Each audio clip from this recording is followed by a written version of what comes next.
Opa, show de bola, gravando agora. Mais uma vez sem edição, eu peço desculpas aí a todos, tem um ruído no fundo aí do áudio, mas eu acredito que dê para entender a mensagem que eu quero passar. Tá? Devido a essa urgência e a correria também de fim de ano do escritório, foi uma forma que eu viabilizei de tentar aproximar mais ainda o contato da matéria com os alunos, né? Para quem não me conhece, meu nome é Leonardo Antunes, sou professor do curso de Direito da Faculdade Sapiens, na cidade de Porto Velho, no estado de Rondônia. E na faculdade eu ministro a matéria de Direito Processual Civil 3, que abrange o conteúdo de cumprimento de sentença e execução, e Direito Civil 4, que é o direito das coisas, né? Mas hoje nós vamos falar de Direito Processual Civil 3. Na semana passada os meus alunos fizeram uma avaliação. Essa avaliação foi com base na matéria, né, na ementa da faculdade. Eu criei essas questões, são 7 questões que nós vamos agora fazer uma análise.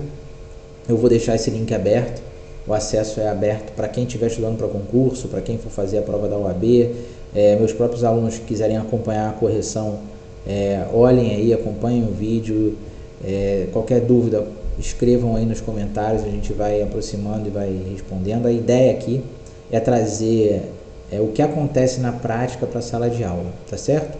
Então eu montei 7 questões, porque a prova valia 7 pontos, e os 3 pontos complementares foram entregas de trabalho, tá bom? Em sala de aula. Tibério cria essa questão da seguinte maneira: Tibério vendeu seu apartamento na Avenida Jorge Teixeira, aqui na cidade de Porto Velho, para Robert, no valor total de 800 mil, com entrada de 100 mil e mais 7 prestações de 100 mil cada. Visando maior garantia, Tibério elaborou um contrato de compra e venda, assinado com 2 testemunhas, com a previsão de forma de parcelamento, multa, juros e correção monetária em caso de inadimplemento. A partir da 5ª prestação, Robert parou de pagar as prestações e 30 dias após o vencimento, Tibério procurou um advogado para resolver a questão. Assinale a melhor orientação jurídica para o caso de Tibério. O documento assinado o documento assinado entre as partes é um contrato de compra e venda de bem imóvel, tá certo? Que deve ser levado a registro ao cartório competente para que em seguida se torne um título executivo extrajudicial e detenha de requisito para o ajuizamento de uma ação executiva em desfavor de Robert. Errado. Esse contrato realmente, um comentário agora da opção A, esse contrato realmente é um contrato de compra e venda, onde as partes rezam as questões, as exigências, os direitos, as obrigações, e não necessariamente para que se torne um título executivo, Tibério e Robert têm que levar esse documento para cartório. Então, a partir do momento que as partes assinaram e já tem assinatura de testemunha, o documento já se torna hábil para a ação executiva. Então, não existe nenhum pré-requisito para isso, tá? Então, essa opção A ela não está correta. Opção B. O documento assinado entre as partes é um contrato de compra e venda de bem imóvel, sendo vontade entre as partes, trata-se de um título executivo extrajudicial, já estando hábil para a ação de execução em desfavor de Robert, sem a necessidade de que haja registro do documento em cartório competente. Beleza. É um contrato, as partes assinaram e 2 testemunhas ratificaram. Então, o documento já está hábil para a ação de execução. Beleza? Então, a resposta correta aqui, mais adequada para esse caso, na orientação, seria a letra B. Agora, a título de comentário, por que a letra C está errada? Trata-se de um título executivo extrajudicial? Sim. Todo contrato entre as partes que rezam direito e obrigações são chamados de título executivo extrajudicial. Então, trata-se de um título executivo extrajudicial, onde Tibério poderá ajuizar uma ação de cobrança em desfavor de Robert? Não. A ação de cobrança caberia caso não tivesse a assinatura de 2 testemunhas. Nessa situação, o problema diz, aqui em cima, com 2 testemunhas.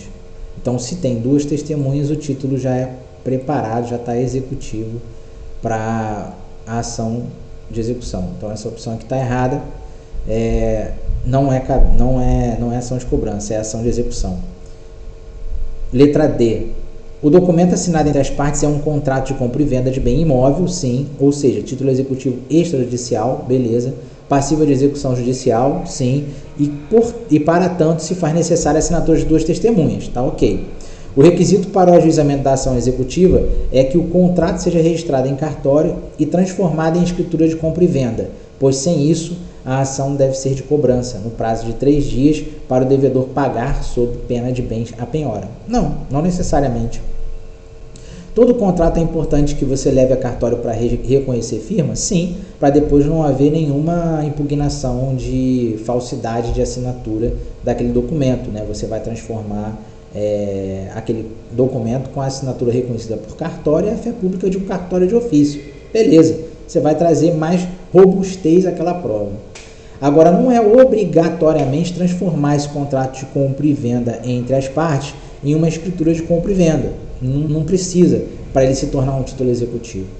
Né? Dependendo de cada cidade, por exemplo, aqui em Porto Velho existe um valor, né, de compra para um imóvel que você é obrigado a transformar aquele contrato particular de compra e venda em escritura de compra e venda, né, pública.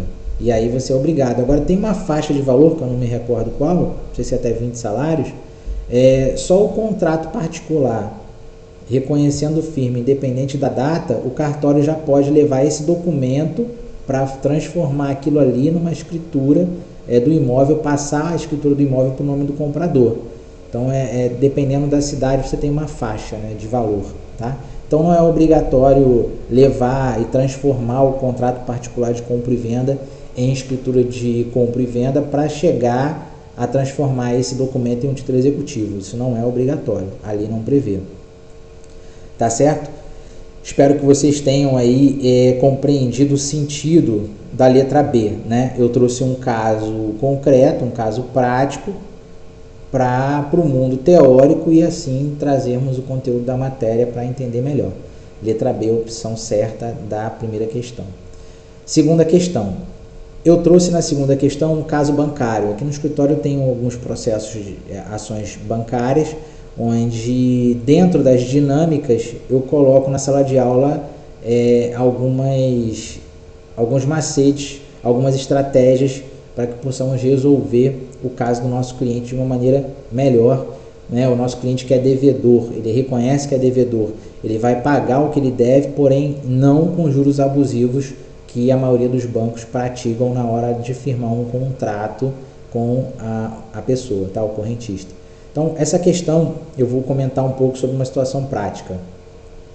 Júlio, empresário, em nome de sua empresa PVH Festas e Diversões, é um nome fictício, tá? Não existe essa empresa aqui, solicitou um empréstimo de R$1.500.000 no Banco Itaú para investimento.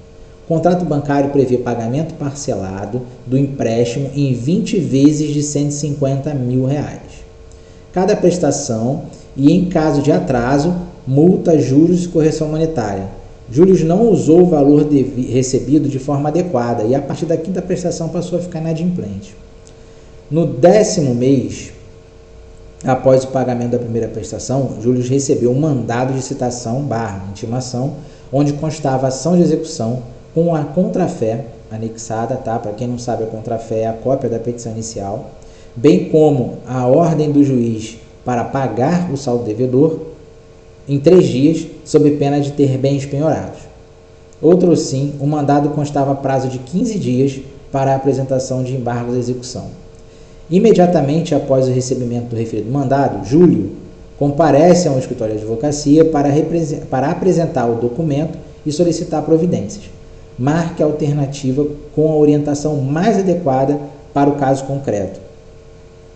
Eu botei na opção A o seguinte: diante de toda a dinâmica, o mais prudente seria apresentar embargos à execução dentro do prazo de 3 dias, oferecendo bens à penhora, qualquer bem à penhora, sem recolhimento de custas e em autos apartados, sem a necessidade de comunicar nos autos principais.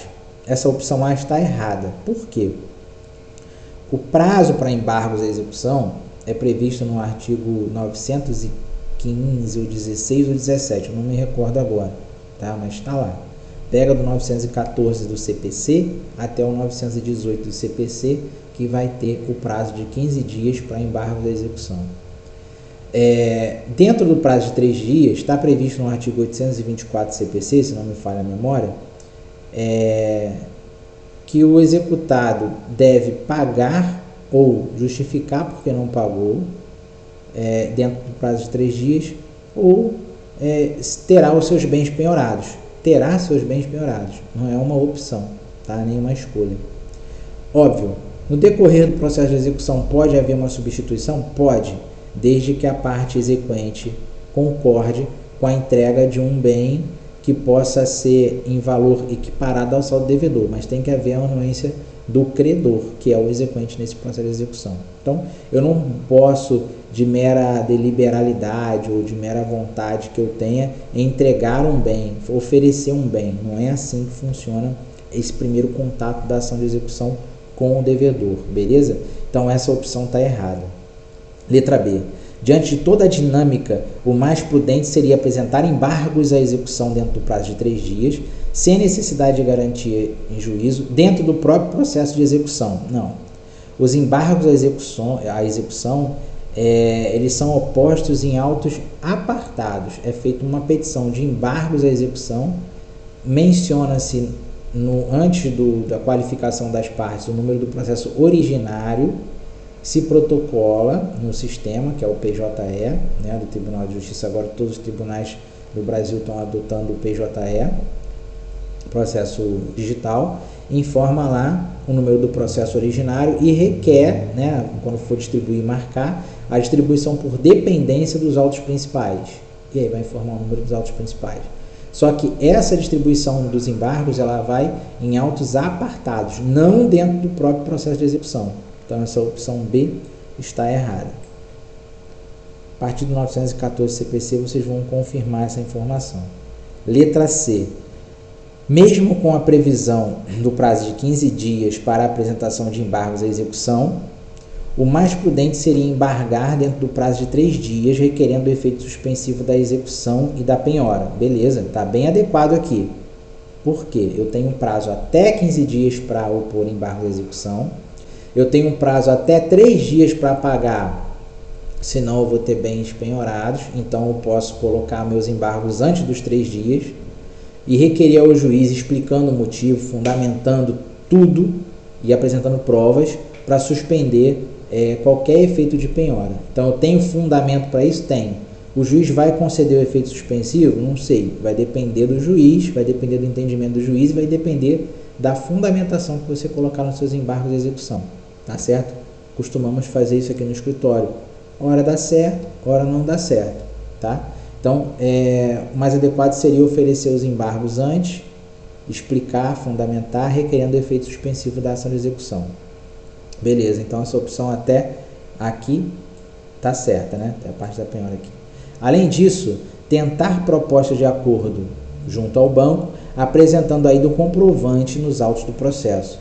Tal embargo de execução será apresentado como uma petição inicial em autos apartados. Sim, eu vou fazer uma petição inicial, que é os embargos à execução, vou qualificar as partes, vou fundamentar, vou colocar os fatos, fundamentar, anexar as provas, né, tipo um modelo de uma petição inicial, só que o nome vai ser embargos à execução. Vou informar que o valor da causa não é devido e justificar e protocolar independente da ação principal. Então, um protocolo independente que vai ganhar número. Então, esses embargos ganham um número, tá certo? Tal embargo da execução será apresentado como petição inicial em autos apartados com requerimento de trâmite em apenso, beleza? Deve ser comunicado ainda ao juiz dos autos principais que o executado apresentou os embargos da execução dentro do prazo legal, juntando inclusive o comprovante de protocolo. Beleza, essa é a resposta mais adequada. Então, da questão 2, sobre embargos da execução, a opção correta é a C, tá?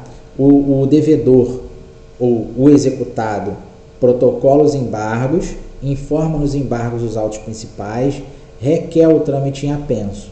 Depois que protocolar, pega a cópia dos embargos protocolados junto com a guia de protocolo, faz uma petição simples, informa no processo originário, processo principal, que foi protocolado os embargos dentro do prazo correto, informa o artigo, e aí requer que os autos sejam apensados. Esse é o procedimento correto.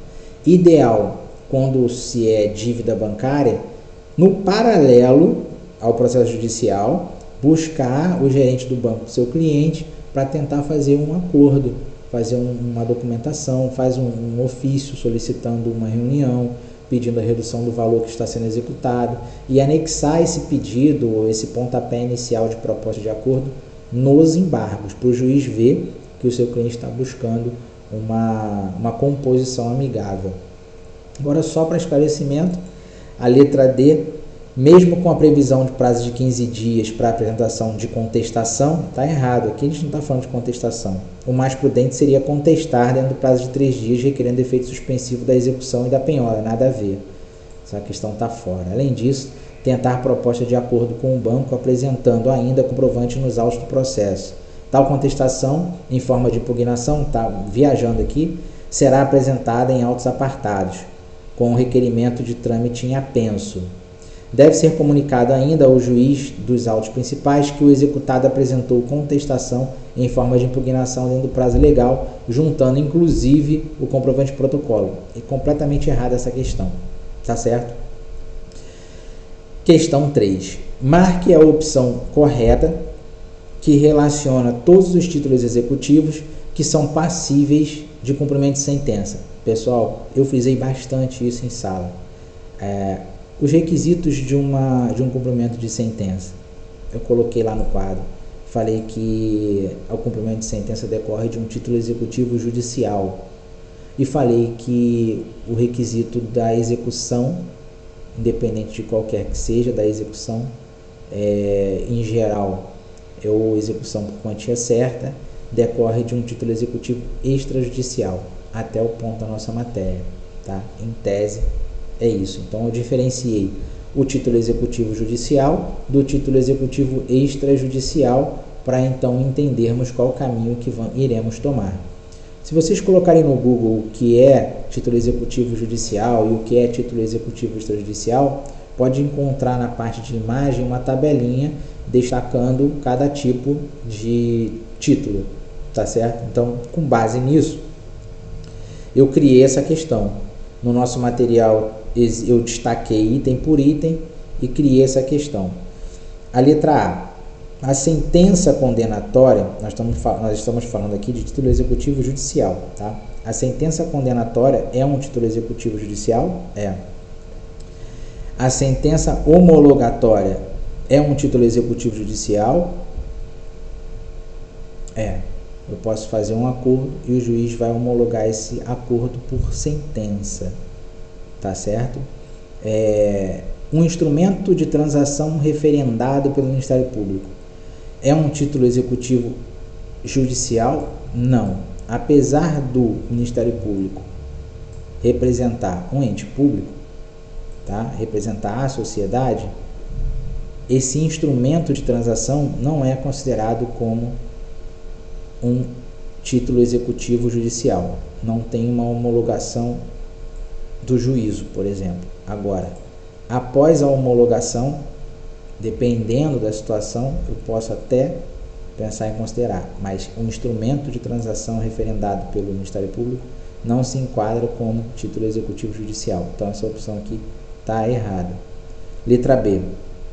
Contrato de penhor, nada a ver. Certidão de dívida ativa, também nada a ver. E sentença condenatória, aí sim. Letra C. Acordo entre as partes sem demanda judicial, fora. Não existe intervenção do judiciário, então não é título executivo judicial. Acordo entre as partes em audiência de instrução e julgamento, ok. Pode, isso aqui é. Escritura pública também não é. Isso é feito dentro de um cartório de ofício. Formal e certidão de partilha é, porque isso decorre de uma ação judicial. Sentença arbitral e sentença estrangeira, desde que homologada pelo STJ, é. Então, a resposta correta é a letra D, de dado, de dode, de dolo, de dromedário. Então, a opção correta da terceira questão é a letra D. Tá certo? Busquem essa informação do que é título executivo extrajudicial, porque aparece a tabelinha no Google e aí vocês vão memorizar, beleza? Quem é meu aluno tem um material que está tudo bem detalhado lá. Quarta questão. Marque a opção que melhor define a entrega de coisa certa. Quarta questão, opção A. A coisa certa pode ser individualizada, que se distingue por característica própria. Podemos dizer, em outras palavras, que o devedor não deve alterar o objeto da prestação jurídica. Olha aqui, interessante. Essa resposta é a resposta certa. Mas vamos analisar o contrário, né? Aqui, ó, do ponto em diante. Podemos dizer, em outras palavras, que o devedor não deve alterar o objeto da prestação jurídica. Se eu tenho uma prestação jurídica e eu tenho um objeto, e isso é previsto em um contrato ou em um título executivo judicial, eu tenho que cumprir o que está previsto lá. Então, a prestação jurídica, ela não pode ser alterada. Se eu sou condenado, por exemplo, a entregar um sofá, eu não posso entregar uma mesa, eu não posso alterar o objeto. Se eu tenho um contrato de compra e venda onde eu compro um Fusca branco, eu tenho que receber o Fusca branco, eu não posso receber um Fusca vermelho, tá certo? Então, essa opção já aqui na parte final já está certa. A coisa certa pode ser individualizada, sim, ela pode ser individualizada, que se distingue por característica própria. Claro, eu tenho um Fusca azul, eu não posso entregar uma Brasília amarela, tá? Eu tenho a característica própria do Fusca azul. Beleza? Então essa opção aqui é a correta, letra A. Letra B. A coisa certa não pode ser individualizada. Mentira, ela pode ser individualizada sim. E não se distingue por características próprias. Claro que se distingue por característica própria, tá? Ela é uma coisa certa. Podemos dizer, em outras palavras, que o devedor não deve alterar o objeto da prestação jurídica. Beleza, essa parte aqui está correta. Só que essa opção está errada no início. Então a opção B está errada. Não é para marcar. A coisa certa é determinável pelo gênero e pela qualidade? Não, não é determinável pelo gênero e pela qualidade. A opção está errada. Após a liquidação de uma sentença determinando a entrega de coisa incerta, nós não estamos falando de coisa incerta, falamos de coisa certa, tá? Esta poderá se transformar em coisa certa, nada a ver. Eis que o objeto de prestação foi definido pela... Não, nada a ver, efeito da liquidação, tá? A questão 5 é uma questão de interpretação. Então, eu coloquei esse artigo e eu exijo do aluno a interpretação desse artigo. E a matéria que nós estamos abordando aqui é a obrigação de fazer e de não fazer. Imaginem a seguinte situação, tá? Antes de interpretar esse artigo. Uma sentença, por exemplo. Empresa concessionária prestadora de serviço de energia elétrica. Ela é condenada na obrigação de refaturar contas de consumo dos meses de janeiro a junho de 2021. Um exemplo. Caso não cumpra, que pague uma multa diária ou uma multa por ato de emissão de cobrança. Aí o juiz vai determinar. Então, eu tenho um título executivo judicial com uma obrigação de fazer, e essa obrigação de fazer, ela tem que ter a estipulação de multa, caso essa obrigação não seja cumprida. Então, toda obrigação de fazer e não fazer, sendo título executivo judicial ou extrajudicial, deve conter previsão de multa por descumprimento. Coloquem isso na cabeça, porque se vocês fizerem um contrato para algum cliente de vocês que tem obrigação de fazer ou não fazer, estipulem multa em caso de descumprimento. Caso vocês acompanhem algum processo que tem uma sentença que o juiz condenou o réu a cumprir uma obrigação de fazer sem a estipulação de multa, oponham embargos de declaração explicando essa dinâmica. Beleza? Raciocínio lógico. Artigo 536. No cumprimento de sentença, nós estamos numa fase processual agora, que reconheça a exigibilidade da obrigação de fazer ou não fazer, o juiz poderá, de ofício ou a requerimento da parte, para a efetivação da tutela específica ou a obtenção da tutela pelo resultado prático equivalente, determinar as medidas necessárias à satisfação do exequente. Tá? Nesse caso, nós já temos um título executivo judicial, porque nós estamos no cumprimento de sentença. Tá? Então, já tem uma sentença, já tem um título executivo judicial, porque para chegar no cumprimento de sentença, tem que haver o título executivo judicial. Tá certo? E lá tem a previsão para cumprimento da obrigação, sob pena de multa. Então, já interpretamos o caput do artigo 536. Vamos para os parágrafos. Parágrafo 1º. Para atender o disposto no caput, o juiz poderá determinar, entre outras medidas, a imposição de multa, a busca e a apreensão, a remoção de pessoas e coisas, o desfazimento de obra e o impedimento de atividade nociva, podendo, no caso necessário, requisitar auxílio de força policial. É um parágrafo completamente explicativo, não existe imposição, tá? Pelo poderá, você consegue entender que não é uma imposição, é uma questão mais explicativa, porque se o devedor não cumpriu a sentença, o juiz poderá determinar, dentre outras medidas. No caso, quando você faz um cumprimento de sentença porque o devedor não pagou uma obrigação de pagar, por exemplo, você vai requerer a penhora da conta, a famosa penhora online. Tá? No caso de uma obrigação de entregar, por exemplo, alguma coisa, você vai pedir a entrega ou então que o juiz busque aquela coisa, que o juiz peça a remoção daquela coisa, a apreensão daquela coisa. Tá? Então, é um parágrafo completamente explicativo e não taxativo. Parágrafo 2º.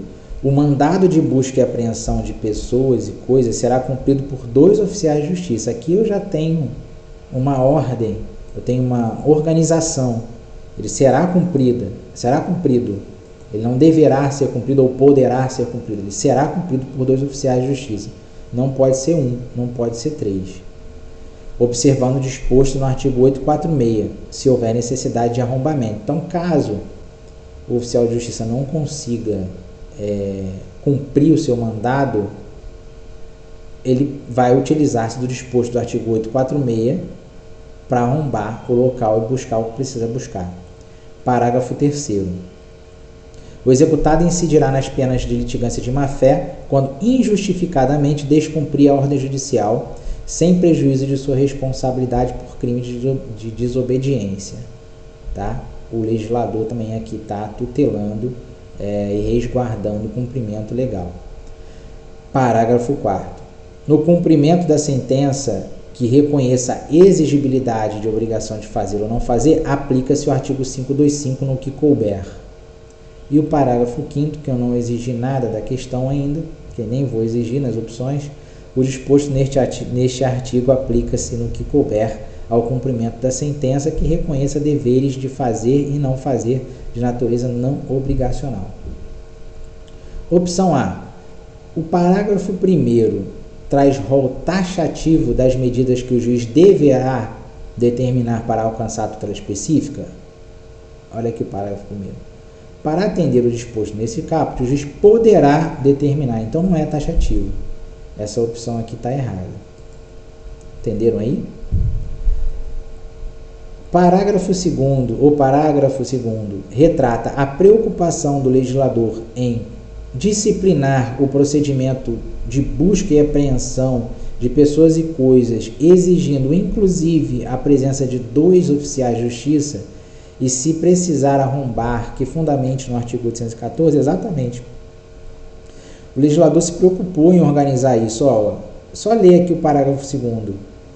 Mandado de busca e apreensão de pessoas e coisas será cumprido por 2 oficiais de justiça. Tá? Então, a opção correta aqui é a letra B. Show? Vamos analisar a C. A interpretação do parágrafo 3º quer esclarecer que o executado não pode descumprir ordem judicial, mesmo que justifique. Não. Aqui é injustificadamente. Beleza? Mesmo que. injustificadamente, mesmo que o executado incidirá nas penas de desgraça da fé quando injustificadamente descumprir a ordem, sem prejuízo de sua responsabilidade.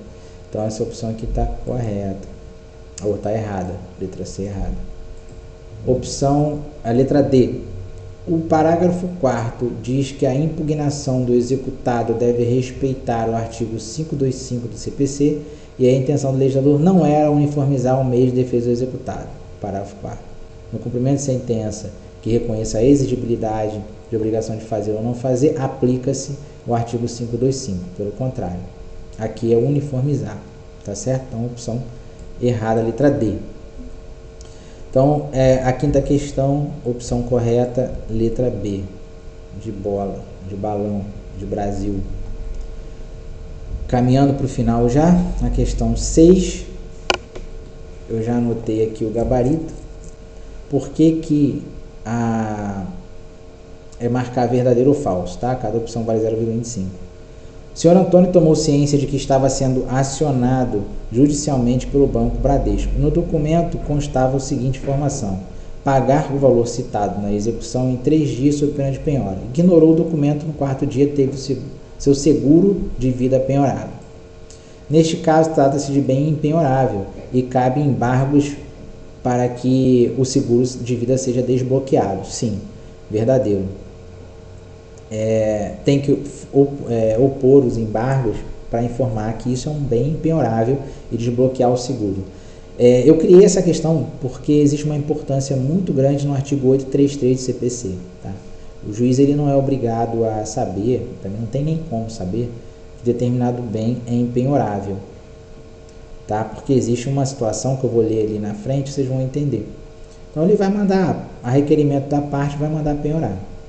E aí a parte devedora vai ter que justificar, explicar por que aquele bem que foi penhorado não pode ser penhorado. Então é importante ler esse artigo 833, porque tem um rol de situações ali que vocês têm que saber. Isso obrigatoriamente vocês têm que saber. Tá certo? A segunda questão está marcado falso, eu vou explicar por que é falsa. São considerados bens impenhoráveis a quantia depositada em caderneta de poupança até o limite de 60 salários mínimos, a pequena propriedade rural, assim definida em lei, desde que trabalhada pela família, e o seguro de vida. Todas essas opções aqui, elas são verdadeiras. O que vai falhar na primeira, que é a quantia depositada em caderneta de poupança, por isso que eu marquei a falsa aqui, é que o limite não é de 60, é de 40 salários mínimos. Então, por essa razão, essa opção aqui é falsa. Ou explicativo do artigo 833 do CPC. A impenhorabilidade não é oponível à execução de dívida relativa ao próprio bem, inclusive aquela contraída para sua aquisição. É muito importante saber isso aqui, tá certo? É muito importante. A pessoa pega um empréstimo no banco, um valor de 500 mil reais, por exemplo, e compra um imóvel e não paga ao banco. Então aquele imóvel foi adquirido com dinheiro objeto do contrato, que a dívida relativa àquele bem é o objeto do próprio contrato. Então esse bem, por mais que seja o único bem da família, ele é um bem impenhorável relacionado no artigo 833, mas em razão de como essa pessoa conseguiu obter esse imóvel, que é com dinheiro do banco e não pagou e não saldou o contrato, ele passa a ser penhorável sim. É um caso de exceção. Então, por isso que eu considero importante a análise do artigo 833 do CPC, porque lá você tem um rol explicativo dos bens impenhoráveis. Ah, mas é o único imóvel da família. É impenhorável? Sim, é impenhorável. Mas ele deixa de ser impenhorável quando esse imóvel é adquirido através de uma dívida feita com o banco para comprar aquele imóvel e aí a pessoa, o devedor que comprou, não pagou a dívida contraída com o banco. Então, o imóvel passa a ser penhorável sim. Se essa opção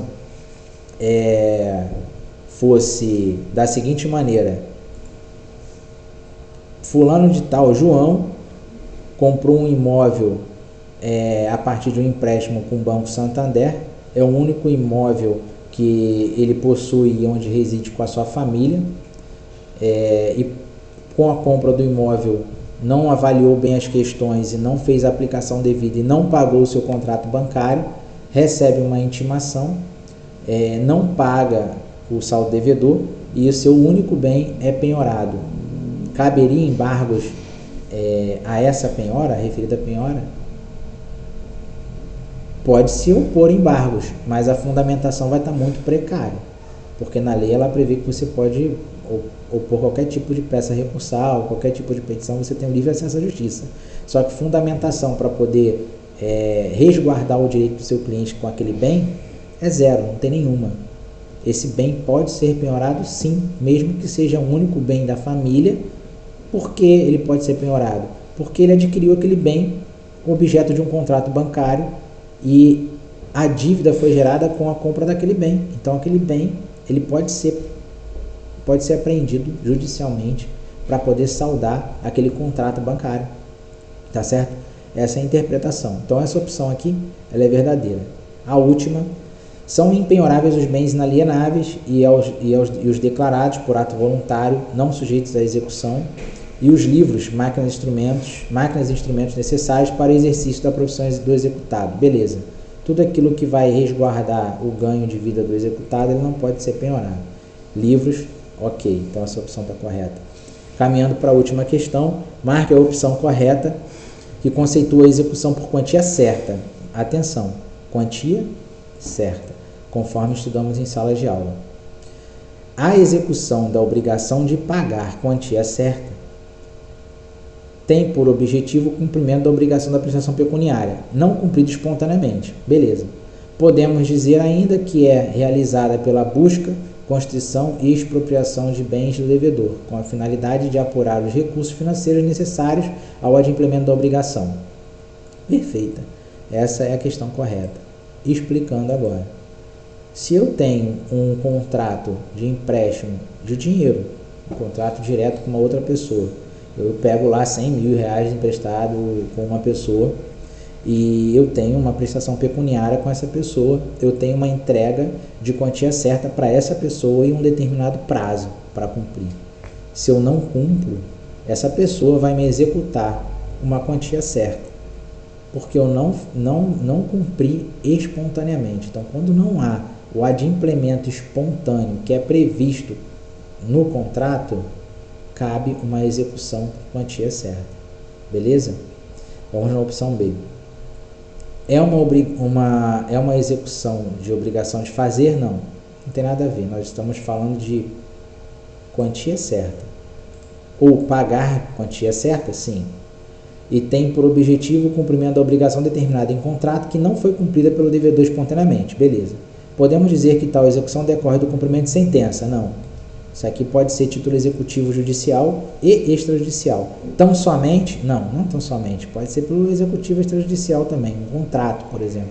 Eu citei um exemplo aqui na opção A de um contrato que eu peguei um dinheiro com uma pessoa e eu não paguei. Então, é um contrato entre as partes, é um título executivo extrajudicial.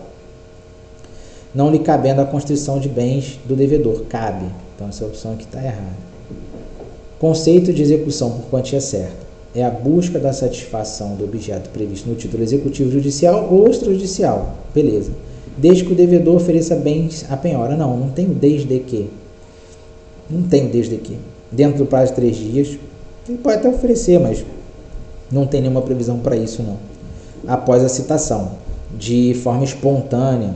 Caso contrário, poderá oferecer embargos no prazo de 5 dias. Não, os embargos são previstos no prazo de 15 dias. Em até 15 dias. A opção está errada. E a letra D, conceito de execução por quantia certa, é a busca da satisfação do objeto previsto no título executivo judicial ou extrajudicial, desde que se comprove com demonstrativo de débito atualizado até a data da propositura da ação. Beleza. Outro sim, à luz do direito contraditório da ampla defesa, o credor não precisa anexar, na petição inicial, o título executivo extrajudicial. Basta apenas informar que o executado deverá apresentar o título para eximir-se do pagamento, além da prova do que pagou. Não, está completamente errado. Então, toda ação de execução, toda ação de cobrança, ela deve conter a prova principal, que é o contrato, é o objeto da ação. Se eu estou ajuizando uma ação de execução, eu vou juntar o título executivo extrajudicial. Se eu estou fazendo um cumprimento de sentença, que é dentro do próprio processo, eu vou informar onde está a sentença, onde está o acordo que foi descumprido. Eu vou informar em que página está o objeto do meu pedido de cumprimento de sentença. Beleza? Então ficamos por aqui, tá? Essa foi uma explanação sobre resolução de questões para quem está estudando para a OAB, concurso, quem fez a avaliação do quinto período comigo na semana passada. Essa é a explicação e fundamentação, tá certo? Então eu vou deixar vocês por aqui. Um grande abraço, curtam aí o vídeo, indiquem para alguém, se inscreva nesse canal, que a partir do próximo período e até ao longo da semana, o que for pintando, eu vou subindo aqui no canal, tá certo? Um grande abraço aí, uma boa semana a todos.